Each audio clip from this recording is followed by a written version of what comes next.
So last time, we left John Wick almost being arrested by the police officers, and he was basically on his knees bleeding, pretty much defeated. We can almost write him off, but this is John Wick. We cannot just write him off with a simple bullet wound and being arrested by the police. We have to have him escape and get his revenge, get his mark, and finally get the girl. So, how did he escape? Well, first thing that has to happen is that John Wick has to disable the cop before he calls for backup. So, last time, John Wick had his right arm up, left arm bleeding, and the police officer was about to put his hand on John Wick's right wrist, forcing him to the ground. Instead of John Wick ending up on the ground, John Wick's lightning reactions should be used to put a lock on the police officer's wrist, flip him on his back, and a quick jab to the head should knock the police officer out. I'm not sure how long the police officer would stay out, but he should be knocked out for at least long enough for the cleaner to arrive and to clean up the mess if there's going to be a mess. So, let's just say that he's knocked out cold and for a while. John Wick, being a nice guy, drags his body off to the sidewalk to make sure that he doesn't get run over by a car or something. Then he gets up, staggers, and looks around for the woman that he imprinted on. He fell in love with her from the first sight, and now he is looking desperately to see where she went, to get her information, maybe even follow her, do a little bit of light stalking. But she's nowhere to be seen. So, how about this whole thing took only a few seconds.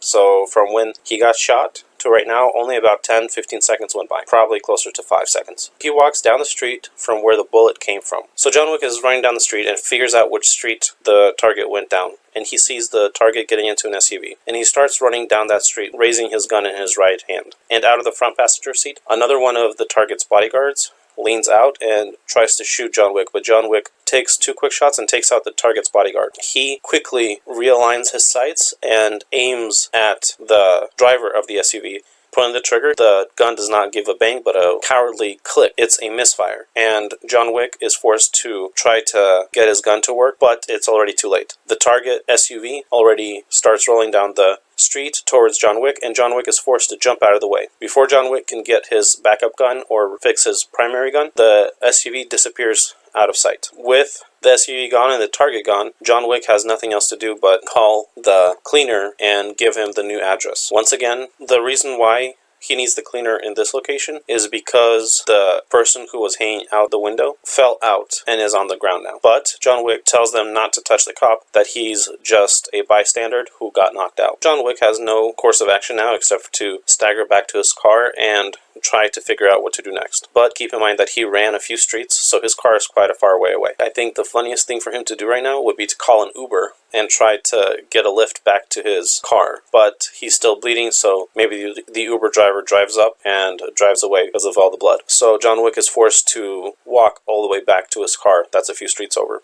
He avoids the streets that he already ran through and the building that he ran through, so he has to walk slightly farther than he expected. John Wick gets back to his car and opens up the trunk. There we see an empty trunk. He then presses a lever, and he then pulls up the spare compartment, and all around the spare are all the tools of his trade. Underneath the panel that he pulled up is a space for a sniper rifle that is currently empty. All around the wheel well itself are several guns, a few knives, and some medical supplies. He takes a quick clot and pours it all over his bullet wound and whimpers from the pain as it starts searing the capillaries and blood vessel. He quickly stops bleeding. The whole time, from where he started walking to right now, he's thinking about the woman. He can't stop thinking about her, but he still has a mission. And as if to remind him of the mission, the person who ordered the hit has to call him. They call him and chew him out for why he made a scene but didn't kill the target. John Wick explains that the target got away because there was a bus, yada yada yada, and that he will finish the job, and hangs up on the person who called him about the target before she has anything to say. Let's make it a she. It'll be later revealed that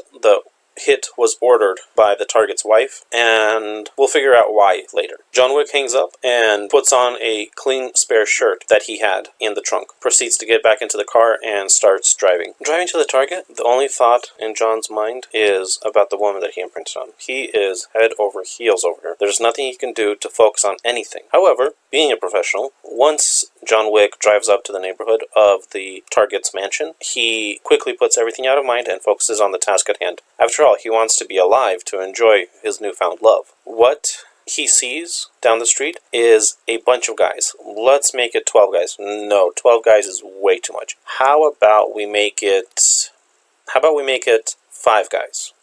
Normally there would only be 1 or 2 guys, but the target called in a few extra bodyguards. So let's make it 5 or 6 guys standing in front of the mansion for John Wick to deal with. John Wick opens the passenger side window and floors it, coming down the street towards the left side of the street. The bodyguards get ready to shoot, but as John Wick whirls by, he takes out 3 of the 5 guys that are standing in front of the building. One of the bodyguards apparently dove behind something and didn't come back.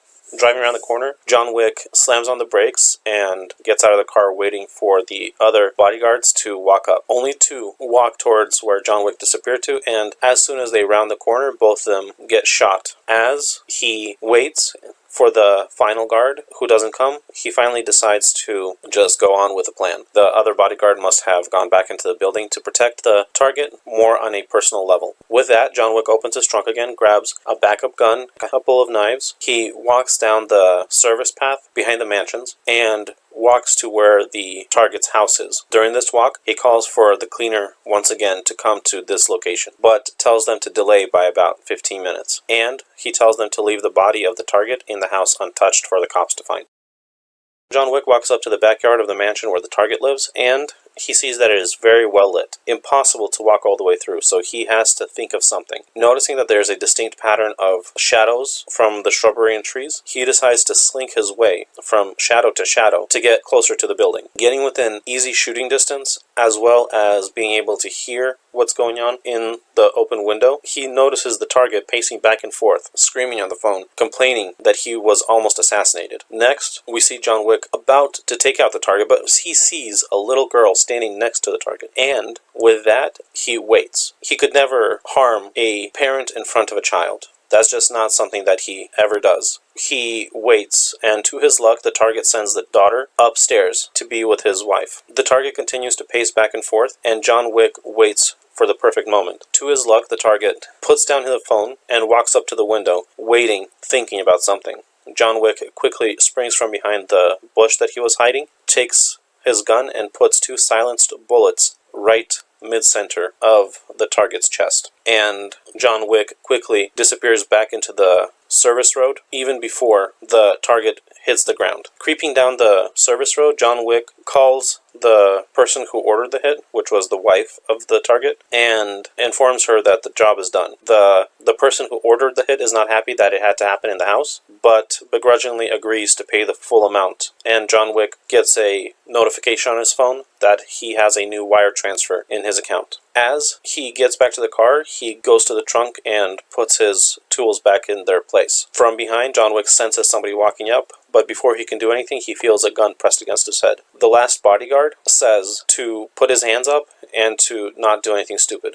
John Wick quickly whirls around and moves the gun out of the way, just as the bodyguard pulls the trigger. A brief fight ensues, which ends with the bodyguard on the ground, with John Wick pressing the bodyguard's gun up against the bodyguard's head. John Wick informs him calmly that the target is dead and the bodyguard has no one to protect anymore, for him to go and to find a better job and to have better luck next time. He asks him, does he need to kill him, or will he be willing to just walk away? And the bodyguard agrees to just walk away. So John Wick gets off the bodyguard and lets him get up and hands him his gun back, and the bodyguard, shocked, walks away. John Wick gets back in his car and decides to go looking for the woman. He does not know how to find her, so he drives towards the place where he got shot, and to his luck, sees her walking into a gym and sits and watches her through the window, being very creepy, but unintentionally creepy. So that's kind of the story of how John Wick finishes that mission that he was on, that he met his wife on, and also how he got back to his wife. Tomorrow, we're going to talk about John Wick's wife. That's it. I hope you enjoyed this. If you did, like, subscribe, and share, and don't forget to set your notifications to whenever I have a new episode. Are you not entertained?